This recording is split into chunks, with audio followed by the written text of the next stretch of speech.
Okay. Cool. Hi, I'm Alistair Stewart from the Web3 Foundation. I'm a researcher, but I don't do security, and this is a new topic for me. So I'm just sort of trying to share with you what I agreed to do this talk mostly so I could learn about this myself. So if anything is wrong, please tell me. So I suppose I should start. So everyone can see my screen? Yes, definitely. Yeah, totally. Good. Yes. Okay, I suppose I should start where Chris's talk finished, which is the Fiat-Shamir is heuristic for a three-message interactive protocol, like a Sigma protocol. So the idea is that we can have interactive protocols that are public querying,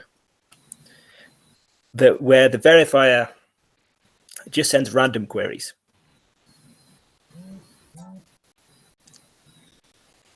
And so what Fiat-Shamir suggested in 1984 is a way of turning a public coin interactive protocol into a non-interactive protocol to prove the same thing. And the idea is fairly simple. We just replace all the verified answers with hashes. And so for a three-round protocol, the prover would send A, the verifier would reply. The prover would simulate the verifier's reply as the hash of A, and then they would give the answer which corresponds to the hash of A.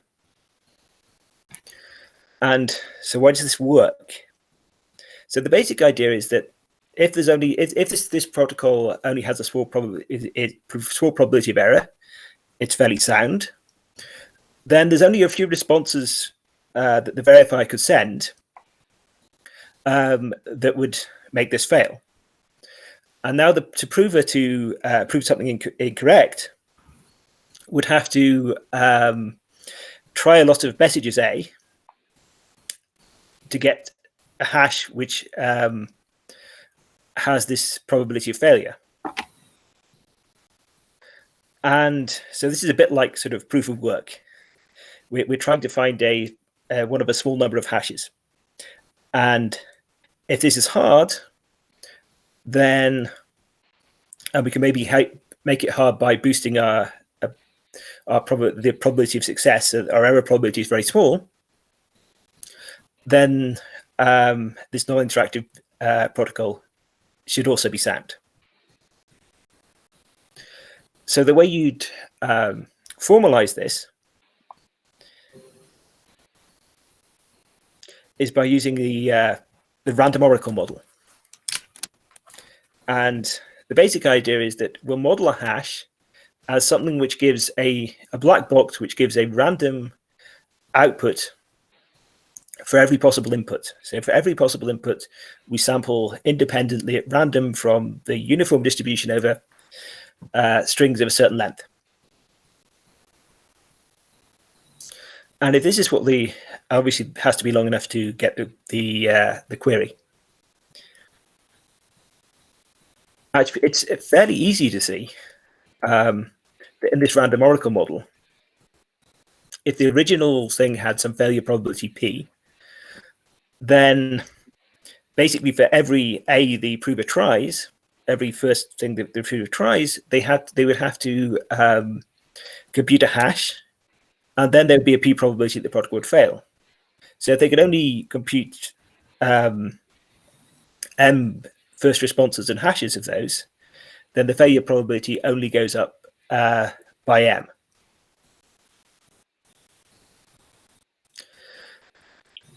Now, sort of the security of the Fiat-Shamir requires that the prover is computationally bounded.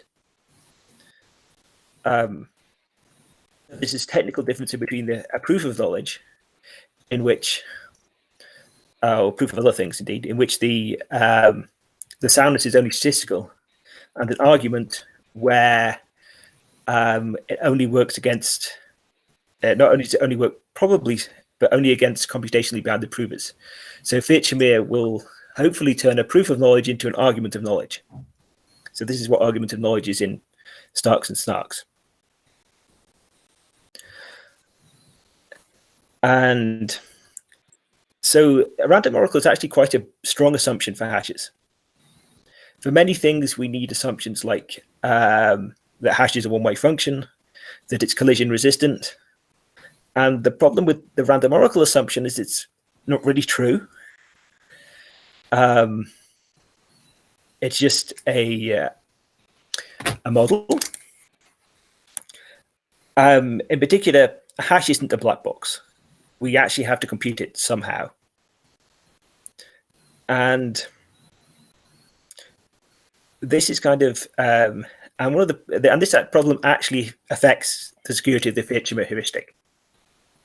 As in, the results show that it doesn't work in general.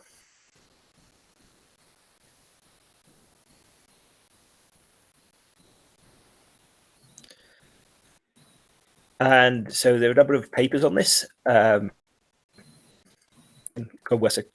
I'm going to give a sort of version of their thing, see if I can convince you that this thing doesn't quite work. So suppose we have one of these 3-message public coin interactive protocols, which is a proof of knowledge. Can I actually ask you a question? Do you mind? Yeah, sure. So this is one thing that annoyed me for a long time when I was doing this is where does the notion of the term public coin come into play? I missed the last session, so maybe you guys explained that, but I just, that was sort of a bizarre thing that I didn't go down the rabbit hole to figure it out. Yeah, I'm not actually sure what public means here. Does anyone else? I mean, I think it means that the verifier publishes their random number. There's definitely a private coin, and I'm not sure what it is. But the coin part is clear. The verifier's responses are random. Yeah, I think I also think it means that the randomness is derived from some statistical distribution which is known to everyone else. Also, I think that is also one of the parts of a public coin protocol. So the distribution is known. And the word coin sort of confuses me in that context. I think it basically means you're like flipping a coin in order to get the randomness. I think that's what it. Randomness. Yeah. Yeah. So like each bit would be a coin flip. So if you generate a 5-bit like random string, then you flip a coin 5 times. I guess something like that. Okay. Okay. Yeah. I'm pretty sure you could change the language there, and instead of public coin, you could say public randomness. And yeah, the public part is that it's considered public knowledge. Known by everybody. Got it. Got it. Okay, that helps a lot. Thank you. Okay. Yeah, I wasn't sure about that myself, but the important thing is the verifier thing should be random, and the hashes are somehow modeling the randomness here. So how does their argument kind of work? So supposing we have some 3-message interactive public coin interactive protocol that's a proof of knowledge. So the prover sends A, the verifier replies with a random B, the prover replies with some answer, and the verifier accepts if some function of A, B, and answer evaluates to true.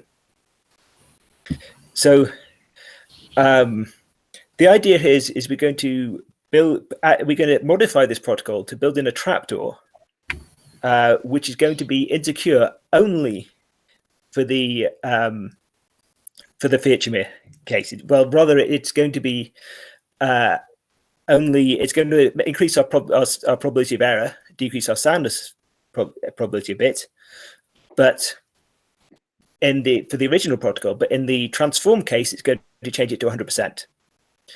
And the obvious thing to do is to so the idea is to change it from proof of knowledge into kind of a proof of knowledge or clairvoyance, right? Whereby the verifier accepts the proof if the prover proves that they already knew the verifier's random response. Mm-hmm. So in this case, the verifier would accept if the original function is true, or if the hash of A is B. And now it's clear that the chances if that B was actually random of the hash of A being B are very small. And this means that this actually is a proof of knowledge if you go through the definition. Our soundness has been decreased a bit by the probability that hash of A was actually this random number B. And so the soundness is decreased, and I'm trying to like sort of map this to just like the soundness is decreased by a very small amount, the probability that hash of A is B. But if you transform it, now we lose all soundness because the hash of the B is always going to be the hash of A.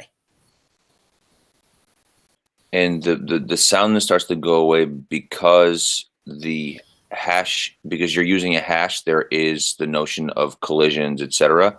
And it's not even collisions. It's the prover knows. We already know what the response is going to be, and this protocol we just use our knowledge of the hash, and because we know the hash, we know the response. Mm-hmm. No, excuse me. I have a question regarding this. Is the hash function? Isn't it like when you say that either f is f accepts or hash of A is equal to B, and hash is already known to the prover, right? Beforehand. Right, and so one of the obvious issues about this is that it only works for this hash, and it's obvious that if we're trying to transform this protocol by Fiat-Shamir, we should use a different hash because the hash is right there. I see. I mean, yeah. Okay, so this is the argument of protocol itself. It's a part of the proof itself. H of A equal to B. So this can't be used for the randomness. Yeah, so we can't use H for the randomness. But the thing is that H is just a function, right? It's not a black box. It's something we can compute. Yeah. And we can use this. And one of the things about computation is that if we have a sufficiently good proof of knowledge, we can use or argument of knowledge. We can use that to verify arbitrary computations, right? So what we can do to get something that doesn't work with any hash is to so as well as sending our original answer A, we're going to send some code, which is going to be the code of the hash.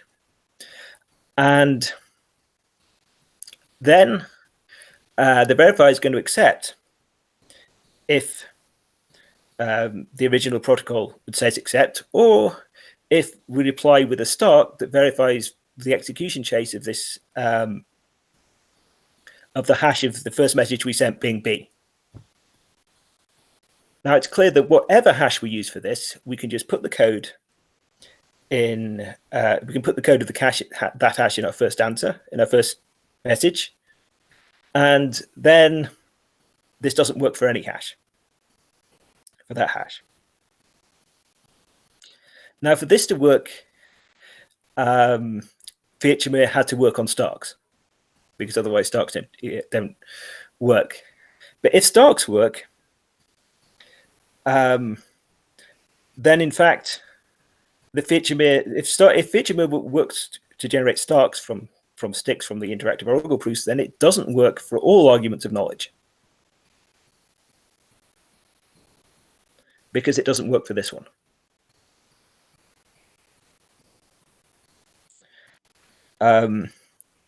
Which means that you can't prove that Fiat-Shamir works for general interactive proofs of knowledge or interactive arguments of knowledge here.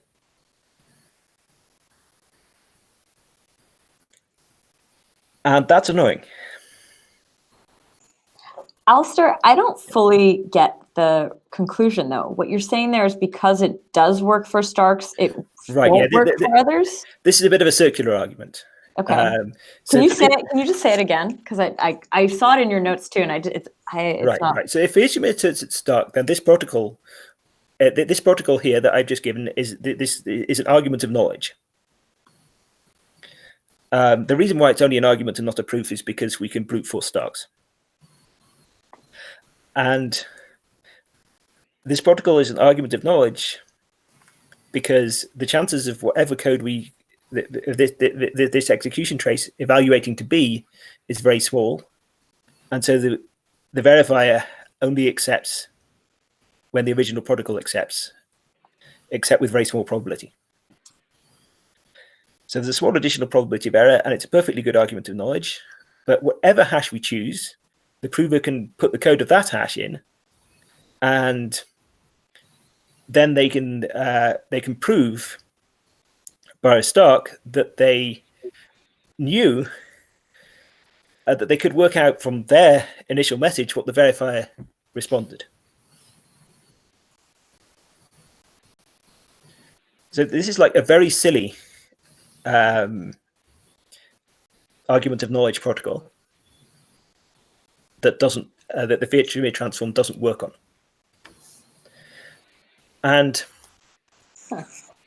sort of the counter argument here is that for all non-contrived protocols, we haven't broken Fiat-Shamir yet.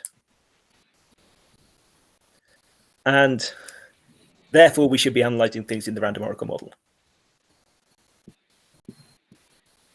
And yeah, this definitely has some downside, right?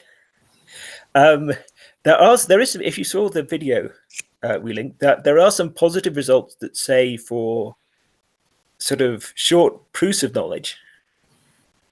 And this is where the difference between proof of knowledge and argument of knowledge was important. There are some still extremely complicated hashes that, under some crazy assumptions, actually work. But because of the way this uses a proof of knowledge, we're probably not going to get it to work this way for Starks. There has to be something much cleverer to get this to work. But the counter argument is that, well, cryptographic schemes are, the real test is whether we can break them. And they haven't been broken. They haven't been broken. The random oracle model does give you good evidence.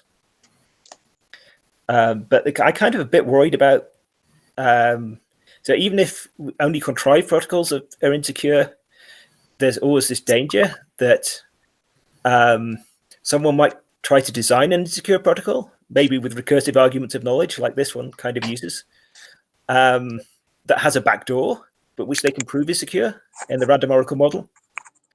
Who knows? That would makes trusted setup seem perfectly fine by comparison. Anyway, let's ignore that and talk about the random and talk about what we can show in the random oracle model. So can I interrupt you for a minute here? Okay. Regarding the question, I have the same question in the conclusion itself. So in this protocol, if answer is a Stark, his argument is like Starks can solve. Starks can sort of can give the proof of execution of, like, the B is something. So the B was the verifier's answer. So the idea is that if this was Fiat-Shamir, we'd be able to choose our code to be the hash, so that this would be exactly B. Yeah. Okay, so when you say Fiat-Shamir works for Starks, it does not work for all arguments of knowledge. So yeah, so in particular, this is an argument of knowledge because it's not very less secure than the original protocol. Yeah, sure. Although it's only an argument because Starks can be brute forced. And Fiat-Shamir doesn't work for it for any hash.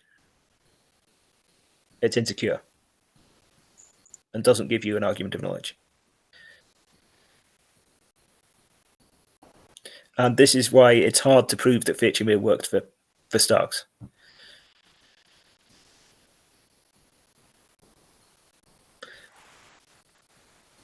Does that make sense? I mean, I can understand why it's very strange.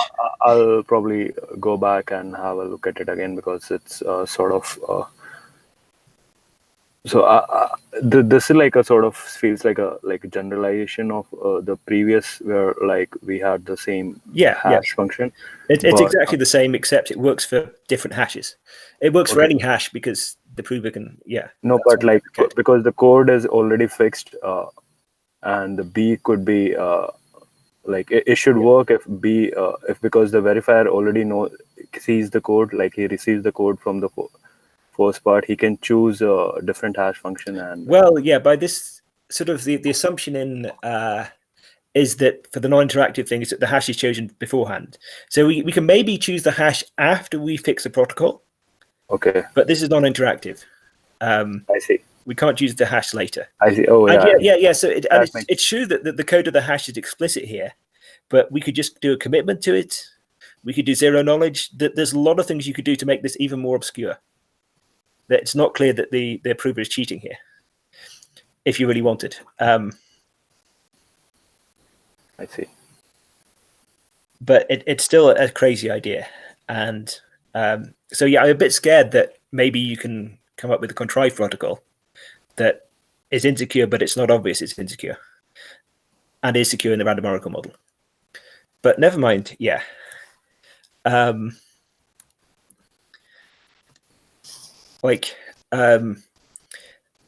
random oracle model is fine in practice so far. Let's try and assume it. Okay, so how does this thing generalize? So one of the things about the maths behind Starks, behind this interactive oracle proof sticks, is that they use many rounds to improve the scalability of the protocol. So if we use, we suppose we have a k-round protocol, and I'm sure I've got the arrows in the wrong direction here, haven't I? In the first three. Never mind. So first the verifier sends a random thing, then the prover sends a random response, and the verifier does it, and then the prover replies, and this happens k times. Wait, isn't the prover is the first? Yeah, the first three arrows are pointing in the wrong direction. Sorry. No, I think you have it right though. The prover sends the first one. For some reason, the standard protocol has the verifier going first. Oh. I'm not sure why, and that's actually really annoying in some ways. And sort of how do you Fiat-Shamir something like this?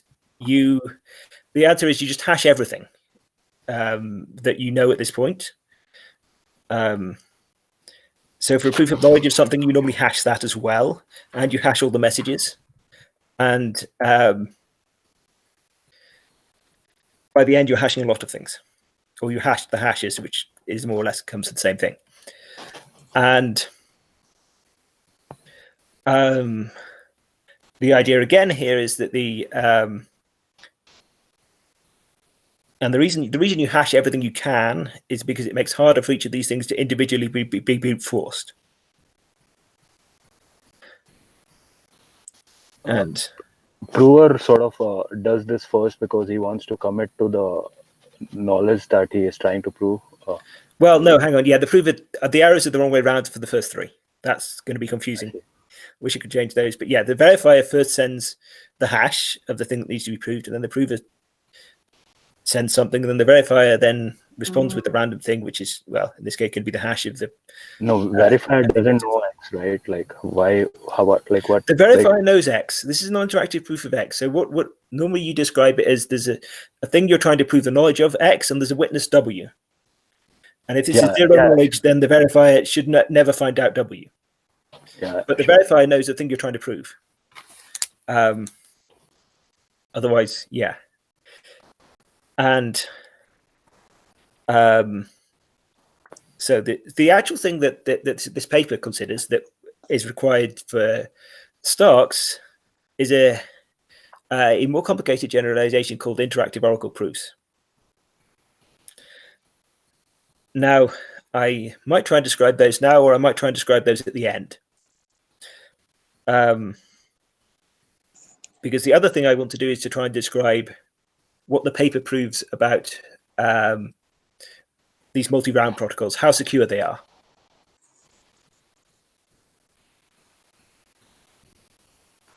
So maybe I'll do that first. I think do the oracles at the end. Yeah. Okay. So what they do is not exactly with hashes is not exactly this, but so what is the security of this thing? Okay, for this one round protocol where the verifier, 3 messages where the verifier only send 1 message, we lose a factor of the number of hashes the prover could brute force, and it would be nice if the same thing was true here with multiple rounds, but it's not quite true. I'll try and give an example where this is worse. Okay, suppose we have a protocol where each reply, so in order for the prover to, a malicious prover to proves the knowledge of something false, say, they might have to convince the verifier in each of these K rounds, and in each round this may only happen with a small probability, P. Now this interactive proof, you have to fail this thing P times, so it only fails with probability, and it's insecure, but never mind, with probability P to the K. So we've taken this probability P and we put it to the power K, and but if we're trying to brute force this, the Fiat-Shamir version of this, we can actually do it round by round. So what you do is you brute force, in this case, X, better if it was A, because this makes less sense. You try and brute force this such that A1 is one of these bad things that allows the verifier to believe false things. And it takes you sort of 1/p hashes in expectation to do this. And then you try and do it again for the second one. And that will take you about 1/p hashes. And in the end, m/p, this should be k/p.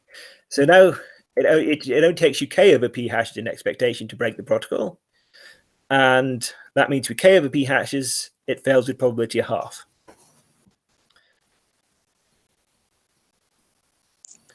And if you do the math, this will tell you that the error has been blown up by a factor of m/k to the k. This is m to the k rather than just m. And it turns out that this is actually tight. This is the worst example.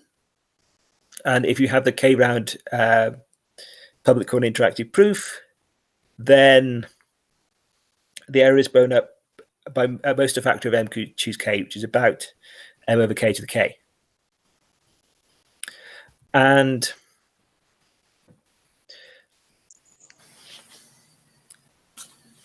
they all this is like the worst case, and they also wanted to. The paper also tries to analyze whether we can do better than this, and they have this notion of a state restoration attack.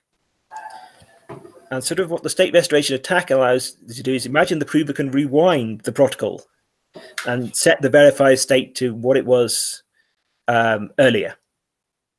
So here, to attack this protocol where you have to get these small probabilities P independently, you first attack the first round, you try something and it goes wrong, you rewind to the beginning, you restore the state to the beginning until you've broken the first round, and then you try it again with the second round, only restoring it to where you were after the first round. And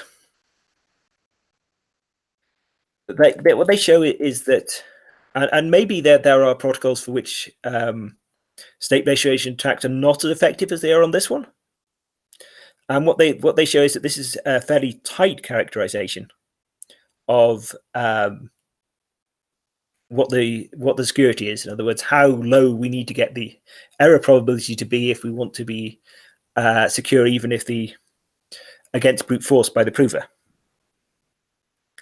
And the sort of result is that if the non-interactive protocol, if we can compute m hashes, is at least as sound and actually fairly close to a sound as a state as this interactive protocol where the prover is allowed to restore the state, but in which there's only m rounds.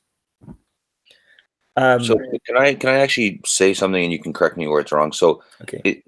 What I'm understanding is that the way that this works is that the reason why there is sort of this lack of soundness or lack of security is because the prover can basically go ahead and keep trying a bunch of combinations of things in order to build something that the verifier would agree to.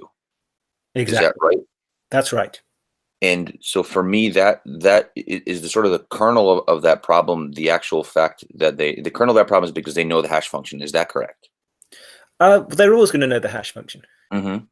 Yeah. So I'm trying to figure out where's the kernel of that problem and how is it solved, or is it not solved? So you don't. So yeah, the idea is we don't really solve this problem. So what we want to do is we want to get a bound on how much the error blows up, because if we do that, what we can do is we can do some things like repeat the protocol in parallel. If you do that carefully, you can do things to reduce the error to start with. So in order to counteract this attack, what we're going to do is we're going to reduce the error of the original protocol. And it's kind of crucial to know so if we can bound the blow up of the error better, then that means our original protocol can have a higher error. And for something like Starks, this will mean it's shorter, because you need less repetitions to get the same security. So the better you can bound this, the shorter your Stark will be. And the shorter your final proof will be because you need you need length to get the error down. And then the reason why it's called the Fiat-Shamir heuristic is because you're not eliminating the error, you're characterizing and doing your best to bound the error rather than completely making sure it doesn't exist. Is that right or wrong?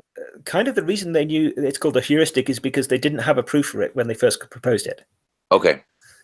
And the random oracle model was invented about 10 years later after Fiat-Shamir.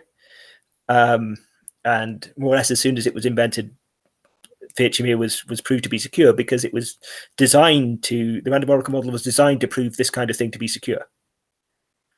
Okay. So the security came later on. The security analysis came very much later, even with assumptions. Initially, there was no clue what you could prove about this. And that's why it was a heuristic. Got it. Thank you. So yeah, a lot of this paper was sort of concerned with how you might reduce the error blow up in Fiat-Shamir in order, because well, obviously Starkware want to have short proofs. And so this paper got a tight characterization of that. It also came up with this idea called an interactive oracle proof, which I'll try to describe. Probably best if I do that with the screen touch from the paper. Okay, now I have to work out how to share a different application.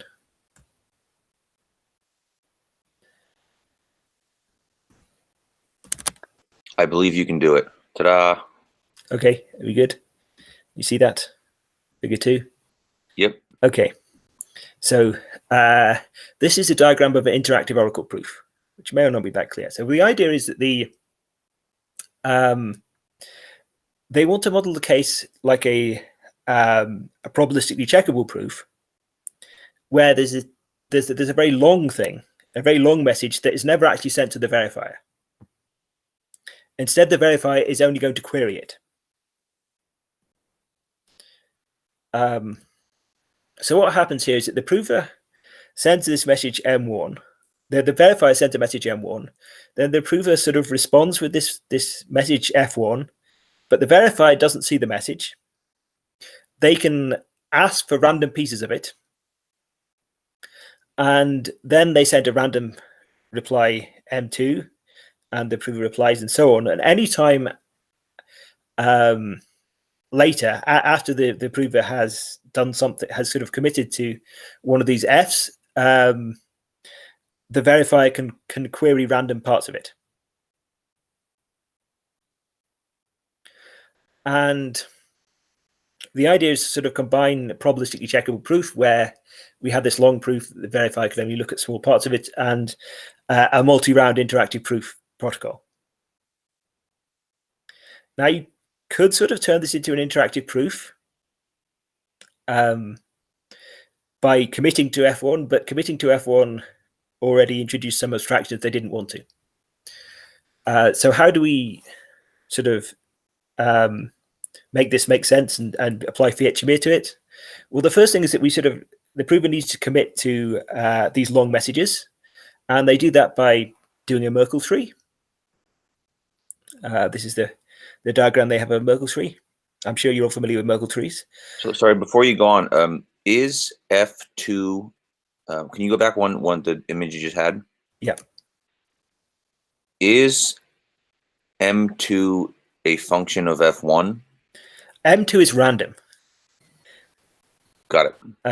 So there's no dependency. All the messages and queries are so this is a public coin thing. All the messages, everything all the verifiers messages, all their queries are random. Got it. And this is simplifies a lot of things, because I wasn't sure if M2 is dependent on F1, then it creates this circle of where it's hard to not make it interactive. So that's why I was asking that. Yeah. No, it certainly makes it easier to non-interactive that the messages don't depend on anything because they're just random. Got it. That's what I was asking. Cool. Thank you. Yeah. So we sort of commit to these messages by doing a Merkle tree. In other words, we do lots of hashes. Here, these hashes row is a random oracle, but it's just a hash. And this paper considers zero knowledge, so it kind of wants to make these private by adding in some random things.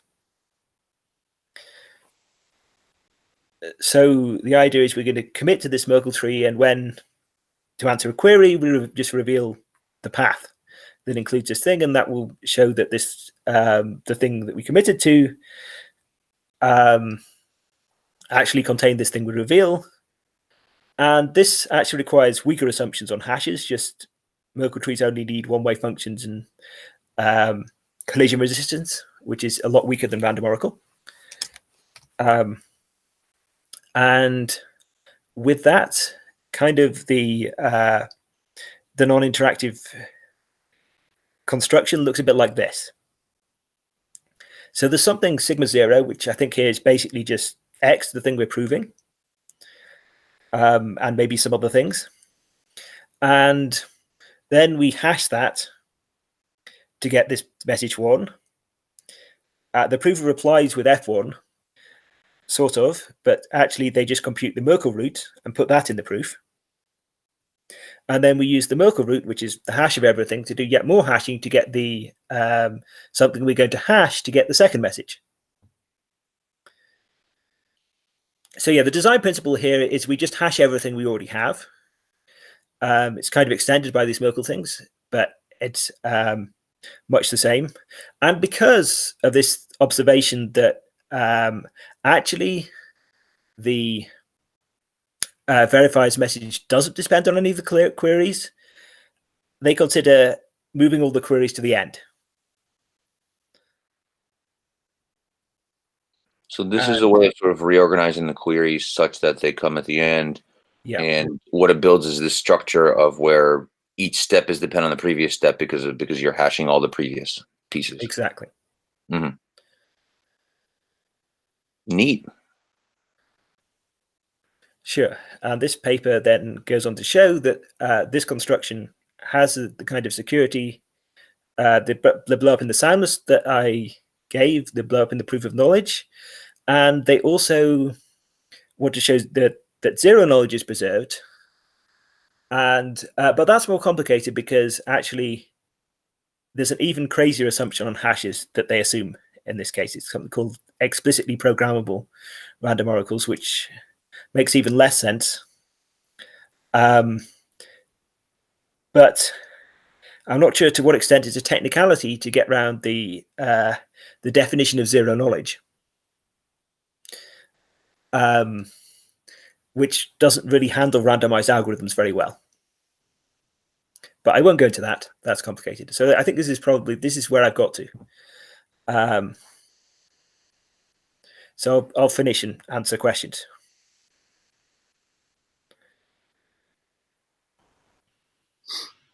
Yeah, all right. Thanks for that. I guess I didn't get through this this IOPS paper. When I'm looking at this, so on the left-hand side of the diagram, we have that. What is that? That's a little sigma. Like, so the sigma naught goes into row 2, and then that's what's fed, and that's what's fed to get the M2. So is that is that just? I mean, that's just saying we ahead of time we fixed which hash function we use, and so every message now coming out of the verifier, we're just feeding the Merkle root in, and that's it. Or is there some additional? Is there some additional data coming? There's 2 hashes, row 1 and row 2, both of which are, I think, random oracles. So the sigmas are just the intermediate steps of this thing here. So sigma is what this hash of row 2, so sigma. So sigma 1 is the hash of the first root and sigma 0. Got it. And so I guess like whatever the initialization vector or the seed, whatever is sigma naught is known. And say that again. Sigma naught is known. It's probably produced from the thing we're trying to prove, X, and actually, it's just the hash of X. Okay, great. Yeah, nice. When you were before we came here, and you were saying, oh, how would you make it so that you didn't need so many queries, but at the same time, so you couldn't brute force every round. I was imagining that you need to do some strange threading, but then well, probably would make the power protocol longer. You kind of can brute force every round, and that's why this worst case blow up happens. But yeah, you want to make it so that you can't paralyze the brute force. Right. Yeah.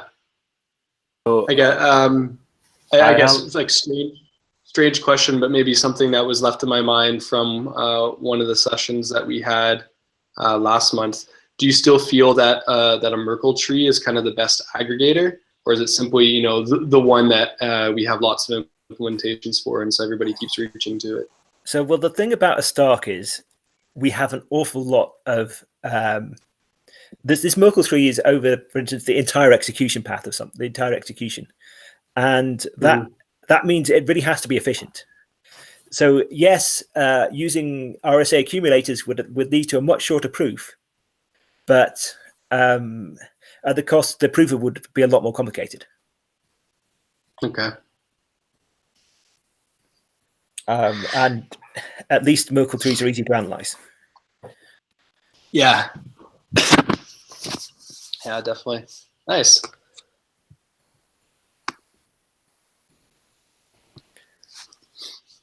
So yeah, this is how Starks are secure, and I tried to say earlier about why the random oracle model isn't perfect. Right. I mean, do you have any other thoughts on that? Because for me, when I was also searching information for this, I just saw several papers. Actually, before I even found the original paper for Fiat-Shamir heuristic, it was more hits for why it's unproven or why there isn't a proof for Fiat-Shamir heuristic. I mean, knowing what you know now, how do you feel about using this in the wild? So I think actually it's probably, so I can't get this proof to work for Starks. So one of the things about Starks is we commit straight away to the execution trace. And that means we can't really hide inside that computation any hashes. Because if you evaluate the hash in the execution trace, and then we take the hash of that before we do anything else, then that means there's some circular function with a hash in it, that a circular equation with a hash in it that's going to be hard to solve. So one of the tricks in the Goldwasser-Kalai thing was we commit to the thing we publish is the code, not the execution trace. And then we can sort of get the hash of we can apply the code to the hash of the code, but we never include the hash in the first thing we send. If it was the execution trace, we would have to do that. So it seems a bit harder. But the thing I'm most worried about is seeing the way this Stark appeared in the in this construction is how on earth are we going to do? There's several cryptographic protocols that involve recursive arguments of knowledge, right? Yeah. There's blockchain projects using recursive snarks and things, and that looks a lot more dubious now. In particular, for Starks. Yeah. Well, for snarks too, probably. I'm not sure. Do they use Fiat-Shamir? They probably do. Some of them do, at least. Yeah. Let's say yes for now. I think they do. Well, that might be a good question as a piece of output from this study group, right? Like, what do they use and how are they structured? Yeah, I mean, the only recursive snark protocol that I'm aware of still is Coda. They have a white paper out since many months, and I believe all their code is public in GitHub. So I'm sure you could ask them. So the thing I'm most scared about actually is they're also probably going to be at the summit, and we have an episode with them. So this contrived example. Maybe I can design a recursive argument of knowledge protocol that's insecure. Yeah. Has a backdoor that only I know about. Yeah. And as far as everyone else is concerned, I have the best proof that in the random oracle model. Yeah. That's the scary part.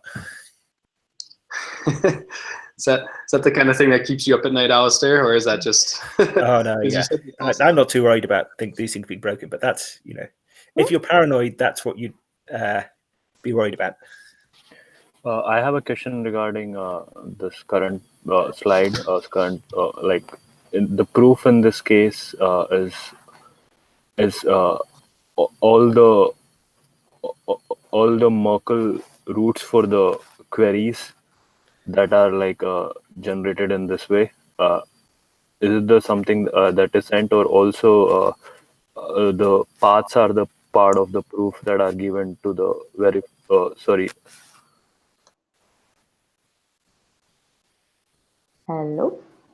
Hello. I think we didn't hear the last part of your sentence. Yeah. So what is final proof from the prover that is given to verifier? Right. So the things that are highlighted here in this diagram are the things that appear in the final I see. message, because the verifier can calculate all the other intermediates themselves as long as they have the parts that are highlighted. Okay, yeah, makes sense. Do you have like time to go back to the discussion that you were having about the case of Starks in case of the Fiat-Shamir heuristic? Why do you think like I didn't get that? I didn't get it intuitively why the argument of execution trace versus that's a bit vague, and I'm not sure. I wonder, was it, Alistair, that part, was it really because, like you mentioned, there's the argument of knowledge and the proof of knowledge, and are you saying that because, like, it's almost like it falls into the category of argument of knowledge, therefore not No. So although people have positive results for proofs of knowledge and not arguments of knowledge, the thing to note about this insecure protocol with the Stark is that if we didn't use the Stark, if we didn't use Fiat-Shamir here, we could, instead of doing a Stark, we could do a stick, the interactive oracle proof that is transformed by Fiat-Shamir into a Stark. There is an interactive oracle proof, a stick, which is a proof of knowledge and not an argument, I think.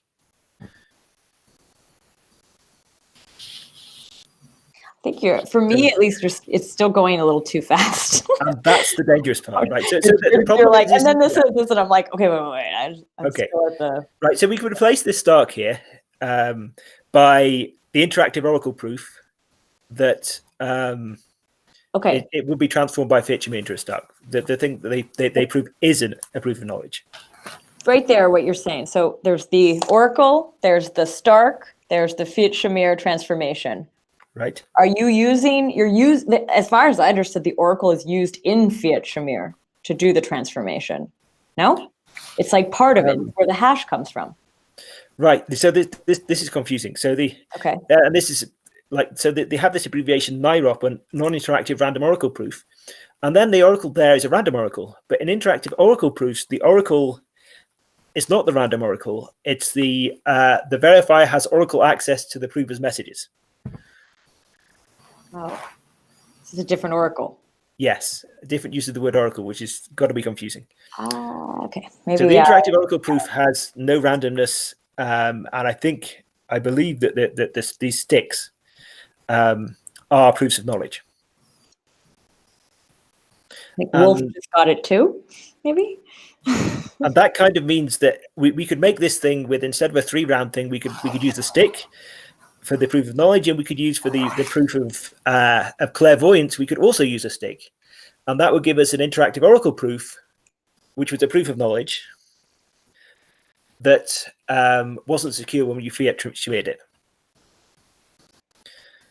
And it's like so the distinction in between this proof of knowledge and clairvoyance and the original proof of knowledge is not the difference in between a proof and an argument. If we actually want to use Fiat-Shamir on Starks, it's something more complicated, and I don't think any of these positive results sort of deal with that. Okay.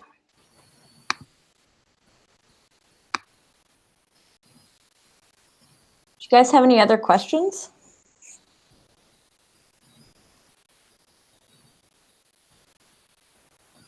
Wolf, you just said a little. I don't know if you meant to do that. Did you have any thoughts? No, I was under the same impression. Do you hear me? Yeah, yes. I hear you. I'm struggling with the different notions of the word oracle as well, because in the past I was also very reluctant using random oracle assumptions and standard assumptions and interchangeably, and now it bites me in the ass once you go to public blockchain, for instance. So that's why. Well, this wording. So it's worth saying random oracles are a bit controversial. I've certainly seen some of the papers defending random oracles, pointing out that people who've tried to get round them have sometimes produced more complicated protocols which were insecure, and often in ways that they didn't. They proved it was secure in some way, but it turned out to be insecure in some other way because, and it's kind of there's an argument. The practical argument is that you should go for simple protocols because they're easiest to analyze attacks on. Yeah. And sometimes these simple protocols will be ones with random oracles in them.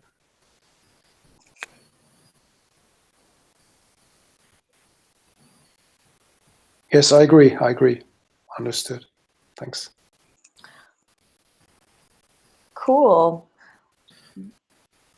Maybe I have one question to Alistair, but it's more of a closing thought, which is based on everything you've read, and I guess you got pretty far through the IOPS paper.